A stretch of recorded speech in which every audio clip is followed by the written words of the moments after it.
Good morning students. Today we will be having a topic based on that is data handling. आज हम 14 chapter पढ़ेंगे जो कि data handling के ऊपर बेस्ड है. ऑलरेडी आपने डाटा हैंडलिंग के बारे में लास्ट क्लास में बार ग्राफ के बारे में पढ़ा था और उससे पहले पिक्टोग्राफ के बारे में पढ़ा था. तो again here we will be having first the objective of the that is topic is recall of bar graph. हम बार ग्राफ के बारे में रिकॉल करेंगे. अगर आप पिक्चर देखेंगे तो you will be well aware how bar graph is represented. Second, फिर हम पढ़ेंगे पाई चार्ट के बारे में. पाई चार्ट क्या होता है, कैसे रिप्रेजेंटेशन होता है, तो you can make a view. अभी हम इसके बारे में डिटेल पढ़ेंगे. पाई चार्ट को हमेशा सर्कल के फॉर्म में रिप्रेजेंट करते हैं और जितनी भी इंफॉर्मेशन डेटा की होती है वो सेक्टर के फॉर्म में डिफाइन की जाती है. नेक्स्ट जो हम टॉपिक पढ़ेंगे वो है that is tally mark.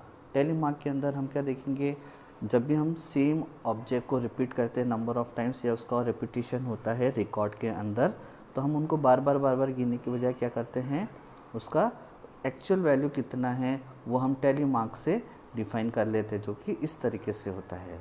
Lastly हम पढ़ेंगे लाइन ग्राफ के बारे में. लाइन ग्राफ अगर आप देखेंगे तो लाइन ग्राफ इस तरीके से रिप्रेजेंट होता है.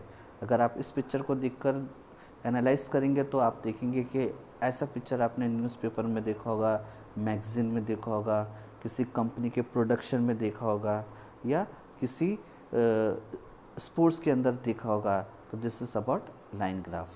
तो हम शुरुआत करते हैं सबसे पहले revision with that is bar graph. Bar graph को देखकर आपको याद आ गया होगा कि ऐसा हमने पहले कुछ स्टडी करा था. तो अगर आप इस प्रॉब्लम को सॉल्व करके देखते हैं या रीड करके देखते हैं तो it is regarding following is a bar graph which is related to favourite food of 40 children in a school. मतलब किसी स्कूल के अंदर 240 जो चिल्ड्रन है उनका फेवरेट फूड का इन्फॉर्मेशन इस बार ग्राफ के अंदर बताया है. तो बार ग्राफ में हमने क्या पढ़ा था, हॉरिजॉन्टल और वर्टिकल लाइन होती है. हॉरिजॉन्टल में फेवरेट फूड के नाम लिखे हैं और वर्टिकल लाइन में नंबर ऑफ़ चिल्ड्रन की इन्फॉर्मेशन डिफाइन है. सो फेवरेट फूड की जो नेम है वो है कॉन्टिनेंटल, थाई, चाइनीज़, इंडियन और मुगलई. अब हम जो भी क्वेश्चन पुटअप किए उसके आंसर कितने इजीली हम लिख सकते हैं by looking at the information. This is the impact of bar graph. तो देखते हैं. Number 1, how many students like Indian food. तो इंडियन फूड अगर आप देखते हैं तो वो नंबर 4 पर है. उसका हाइट देखिए कहाँ पर टच कर रहा है, 60 पर. तो आपका आंसर डिपिक्ट हो गया, 60 students like Indian food. Number 2, which food is like by the higher number of children. सबसे ज़्यादा कौन सा फूड बच्चों को पसंद है. तो सबसे ज़्यादा कौन सा पसंद है, तो आपको सबसे बड़ा बार देखना है. तो सबसे बड़ा जो बार है वो 100 को टच कर रहा है, उसकी हाइट 100 पर है. इसका मतलब क्या हुआ कि Chinese is the food preferred by the highest number of children. Third number, which 2 type of food are equally like by the children. ऐसे कौन से 2 फूड है जो बराबर की नंबरिंग में यूज़ होते हैं. तो let us see the height. 2 equal height कौन कौन सी दिख रही है, एक ऑरेंज कलर की और एक ग्रीन कलर की. नंबर 1 एंड नंबर 4 और दोनों 60 को टच कर रहे हैं. इसका मतलब the equal number is in 60. So continental and Indian food is preferred equally. Number 4, how many more students like Chinese food than Thai food. Compare करना, यहाँ पर आपको बताना कि कितने और बच्चे जो चाइनीज़ फूड है उसको थाई फूड के कंपेयर में ज़्यादा प्रेफर करते हैं. तो अभी हमने ऑलरेडी देख लिया चाइनीज़ का जो रिक्वायर नंबर है वो 100 स्टूडेंट्स का या चिल्ड्रन का है.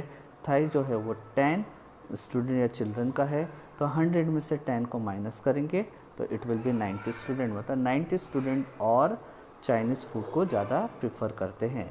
Number 5, find the total number of student who like continental and Thai food.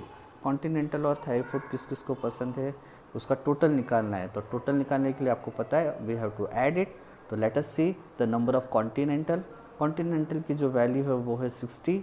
फिर थाई की जो वैल्यू है वो 10. तो 60 + 10 becomes 70.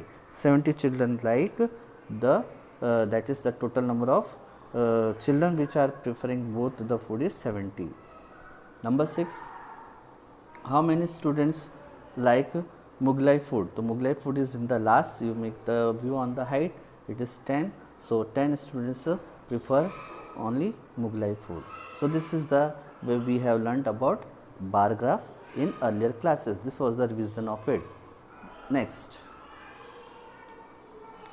Now the next topic is about pie chart. So in pie chart we will be learning how a pie chart is represented. तो सबसे पहले definition पर आते हैं. Pie chart is a circular representation of data depicting relationship between a whole and its part. तो अगर आप pie chart को देखते हैं तो देखो pie chart को हमेशा circular form में represent करते हैं और इस circular form में जो भी number of record या data होते हैं उनका information हम define करते हैं. तो जब हम वो पूरा का पूरा इन्फॉर्मेशन एक सर्कल के अंदर रखते हैं तो वो रिलेशनशिप बताता है होल एंड इट्स पार्ट्स, मतलब उसके कितने डिवीज़न हुए हैं पूरे होल सर्कल के अंदर, मतलब पूरे रिकॉर्ड का इन्फॉर्मेशन वेरियस फॉर्म में जो दे रखा होता है वो हम इस तरह से रिप्रेजेंट करते हैं. So this is known as pie chart is a circular representation of data depicting relation. Depicting means showing relationship between a whole and its part, मतलब पूरे सर्कल और उसके पार्ट्स के बीच में क्या संबंध होता है वो पाई चार्ट बताता है. तो देखो आप पाई चार्ट को अगर देखते हैं तो कितना आसानी से आप उस इंफॉर्मेशन को देख सकते हैं. अगर मैं इसको थोड़ा सा चेक करूँ तो I will be seeing that it is showing the information about some type of club. कोई क्लब के बारे में इंफॉर्मेशन बता रहा है और वो नाम है quiz club, fine arts club, eco club और मैथ्स क्लब. तो देखो कितनी जल्दी से मैं पूरे होल सर्कल के अंदर इंफॉर्मेशन को डिपिक्ट कर सकता हूँ, पता कर सकता हूँ. सो क्विज क्लब जो है वो सबसे ज़्यादा है, फिर मैथ्स क्लब नंबर 2 पर है, फिर फाइन आर्ट्स जो है वो नंबर 3 पर है और नंबर 4 पर that is eco club. Next, in pie chart what we will be seeing now.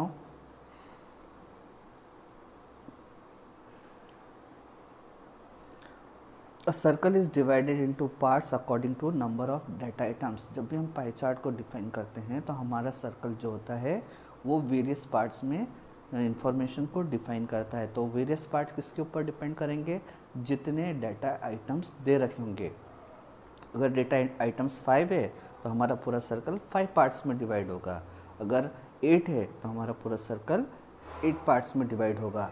बड़ा नंबर बड़ा पोर्शन को डिफाइन करेगा, छोटे से छोटा नंबर छोटा छोटा पार्ट डिफाइन करेगा. तो दिस इज़ पाई चार्ट. अभी आपको सिर्फ रेडीमेड पाई चार्ट रहेगा, आपको सिर्फ आंसर्स पता करने को आएगा. बनाने का जो वर्क होता है वो आप बड़ी क्लास में पढ़ेंगे, 6th स्टैंडर्ड 7th स्टैंडर्ड में पढ़ेंगे. Okay, so next one. अब हम एक एग्जाम्पल देखते हैं.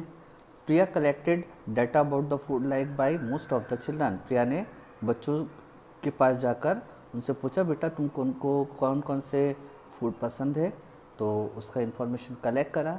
She constructed the pie chart for the collected data. उसने जो इन्फॉर्मेशन कलेक्ट करी थी उसके ऊपर उसने पाई चार्ट बना दिया.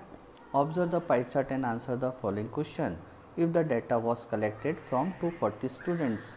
मान लीजिए उसने 240 स्टूडेंट का इन्फॉर्मेशन कलेक्ट करा तो उसके बेसिस पर उसने ये पाई चार्ट बनाया जिसके अंदर वेरियस कलर से सेक्टर्स को बताया है, पार्ट्स को बताया है और उनके नेम है सैंडविच, फ्रूट सैलेड, उपमा, बॉइल्ड एग्स. अब आप उनके क्वेश्चन के आंसर बहुत आसानी से दे सकते हो. तो नंबर ए पार्ट है that is which food item is like by most of the students. तो देखो सबसे ज़्यादा कौन सा पार्ट दिख रहा है, सैंडविच वाला पार्ट दिख रहा है, तो sandwich will be the answer for A. B, which 2 food items are equally liked by the student. अब ऐसे कौन से 2 सिमिलर पार्ट्स हमको दिख रहे हैं जो इन्फॉर्मेशन दे रहे हैं कि वो बराबर में स्टूडेंट्स को पसंद है. तो if you see the similar matching part, तो right side part you check it, the orange as well as the blue color, so it is upma and boiled eggs. C, which food item is least liked by the student. सबसे कम कौन सा food children को पसंद है या student को पसंद है, that is fruit salad. So see how easy it is to observe pie chart and give the answer based on it.